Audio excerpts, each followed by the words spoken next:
নমস্কার শ্রোতা বন্ধুরা, আবার এসে গেছি আমার গল্পের ঝাঁপি নিয়ে হারানো ডায়েরির কিছু অংশ শোনাতে। ধন্যবাদ, গুরু কৃপা হি কেবলম। দীপা দেবী বলল, তুমি যদি ডক্টর উর্মিলা চ্যাটার্জি হও, ও তাহলে কার্ডিওলজি ডাক্তার সাগর ব্যানার্জি। তা আমি কি করব? আমার হৃদয়ের কোনো সমস্যা এখনও কি নেই? কিছুদিন আগে খুব সমস্যা দেখা দিয়েছিল। সঙ্গে সঙ্গে অপাদেবী বললেন, কই, কোনোদিন তো জানতে দিসনি? শরীর খারাপ করলে মা বাবাকে জানতে দিবি না? তুই এত বড় হয়ে গেছিস। উর্মি বলল, মা, আমি এখন একদম ভালো আছি। 3-4 কষ্ট হয়েছে তাই বলিনি। ও, তাহলে বিয়ে বাড়ির উল্টোপাল্টা খাওয়া দাওয়ার জন্যে গ্যাস হয়েছিল হয়তো। হ্যাঁ হ্যাঁ, তা হতে পারে। সাগর মনে মনে হাসি পেল, বুঝতে পারল ডায়েরিটা হারিয়ে যাওয়ার সময়ের কথা বলছে। নরেন বলল, এত চিন্তা করার কি আছে? হৃদরোগের ডাক্তার তো কাছেই রয়েছে, একবার চেক করিয়ে নিলে হয়। হ্যাঁ, তুই ঠিক বলেছিস বাবা। হ্যাঁ রে সাগর, বৌমা কোথাকার মেয়ে? শুনেই সাগর শরবত খাচ্ছিল, খুব জোরে বিষম গেল।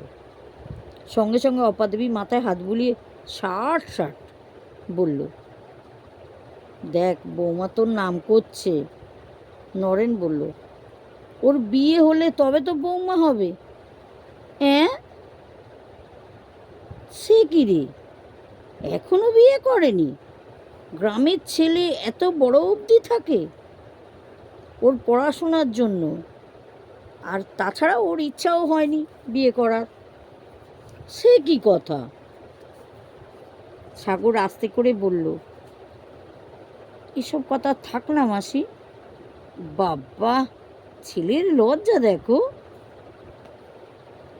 আচ্ছা, তোরা কথা বল, জল খাবার পাঠাচ্ছি। মা চলে যেতেই উনি বলল, নরেনদা, মা তো আমার থেকে খাতির বেশি করছে। কি ব্যাপার গো? কি করে বলবো বলো, ঢুকতেই তো কান টেনে ছিঁড়ে দিচ্ছিল, আবার এখন মাথায় হাত বুলিয়ে দিল, ষাট ষাট করলো। আমি ঠিক ব্যাপারটা বুঝতে পারছি না।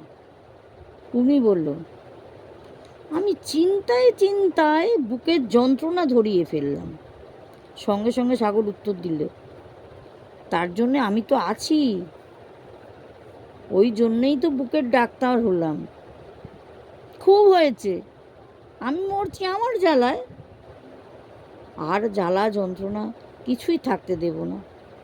দুজনে দুজনের দিকে তাকালো, দুজনে দুজনের চোখের মধ্যেই হারালো সেই 12 বছর আগের কিশোরী, আজ পূর্ণ যুবতী।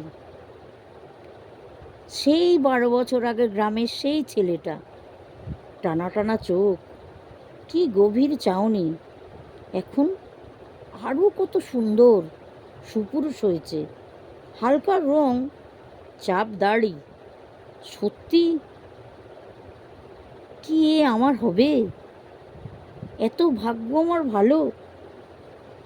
ওদের পরস্পরের দৃষ্টি বিনিময়ে দেখে নরেন আস্তে আস্তে ঘর থেকে বেরিয়ে গেল।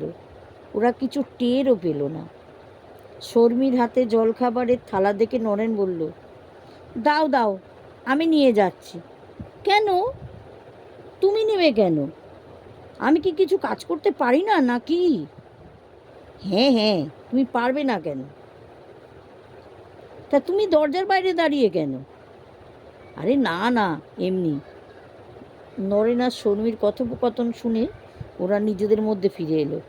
সঙ্গে সঙ্গে উর্মি বেরিয়ে এসে বলল, এই, কি হয়েছে রে? নরেন বলল, না না, ও কিছু না। দে আমার হাতে খাবারের থালাটা। এই নে ধর। তোরা ঘরে কি কথা বলছিলি? নরেনদা বাইরে দাঁড়িয়েছিল, এখন বুঝতে পারছি। এই, কি বুঝতে পারছিস রে? তাই বলি, মহারানীর কাউকে পছন্দ হয় না, বিদুষী রমণী হবে। তলে তলে এই। সাগর ডাকলো, শর্মী শোনো, কি হয়েছে বলো। তোমাকে কে বলল তোমার দিদি এই অধমকে পছন্দ করেছে? তোমাদের সাথে 12 বছর তো কোনো রকম যোগাযোগই নেই। তোমার কেন মনে হলো আমার জন্যে তোমার দিদি কোনো ছেলে পছন্দ করেনি? ওর মুখ বলেছে মশাই। আমরা ভাঙাগড়া থেকে আসার পর ওর মুখে প্রাণখোলা হাসি দেখিনি। এমনকি একটা বিয়ে বাড়ি গেল, সেখানেও মন মরা, কানের দুল পর্যন্ত হারিয়ে ফেলল। দেখো, আমি সেই বাচ্চা শর্মী নেই, এখন আমি সব বুঝতে পারি। ও, তা তোমার দিদির একারই সব হয়েছিল, উল্টো দিকে কিছু হয়নি বলতে চাও? বাবা, তোমরা ছোট থেকে এত পাকা কেন গো? সেই 12 বছর আগের পুরনো প্রেম আজও বাঁচিয়ে রেখেছ। কেউ অন্য কাউকে আর পছন্দই করতে পারোনি। কি করব বলো? আমি সাগর যখন, বুকে তো ঢেউ থাকবেই। উর্মি ছাড়া সাগর সাগর তো নয়, তাহলে পুকুর হতো। যখন কেউ স্নান করতে নামবে তখনই তরঙ্গ হবে, তারপরে আবার শান্ত। ও সাগরদা, তুমি তো ডাক্তার, এত দার্শনিক হলে কি করে গো? ডাক্তার হলে মনে প্রেম থাকবে না, এটাই কি তোমার ধারণা? না না, ভুল ধারণা করেছি। যাকগে, কবে সম্পন্ন হবে? সেটা তোমার বাবা মার হাতে। উর্মি জোরে চেঁচিয়ে উঠল, এই কি ব্যাপার রে, এত বাজে কথা বকছিস কেন? কেন সব বাজে কথা? আমি বাচ্চা মেয়ে, আমি কি কিছু বুঝতে পারি না? কি বুঝতে পারি না? তুই নিজেই ভেবে দেখ, একটা বিয়ে বাড়ি গেল, তোকে প্রাণ খুলে হাসতে দেখিনি। আর সাগরদাকে দেখার পর থেকে তোর লুকটা পুরো বদলে গেছে। সাগর আর চোখে উর্মির দিকে তাকিয়ে দেখল। এতক্ষণে নরেন মুখ খুলল, বলল, শর্মী, সবই বুঝতেই পারছো যখন, তাহলে আমরাই একটা ব্যবস্থা করি ওদের একসাথে থাকার। আমাকে কি করতে হবে?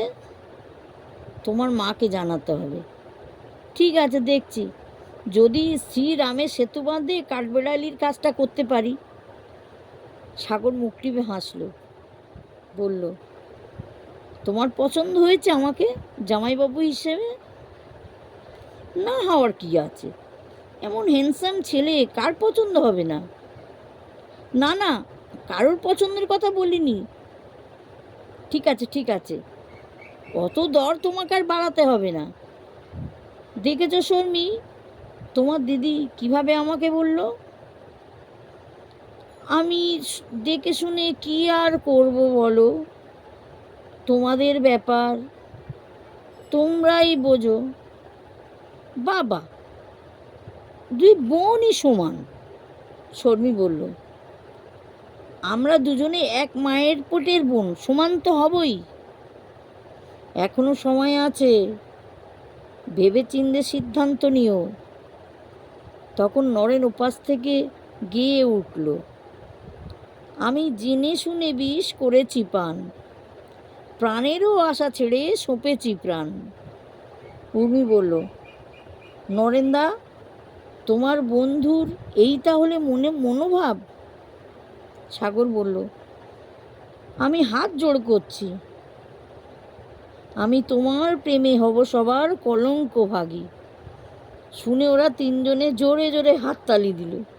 এমন সময় অনিমা দেবী ঘরে ঢুকে বলল, কি রে, কখন বেরোবো? এখান থেকে 3টে নাগাদ বেরোলে লাস্ট লঞ্চটা পেয়ে যাব। তাহলে তাড়াতাড়ি গুছিয়ে ফেলি। হ্যাঁ মা নাও। উনির মনটা একদম খারাপ হয়ে গেল, কিন্তু বুঝতে দিল না। কিন্তু সাগরের চোখ এড়ালো না। কিন্তু এই মুহূর্তটা কি বলবে, বলার তো কিছু নেই। নমস্কার, আজ এই পর্যন্ত। যদি গল্পটি ভালো লাগে বেল আইকনটি ক্লিক করে দেবেন, লাইক করে দেবেন, সাবস্ক্রাইব করবেন। ধন্যবাদ।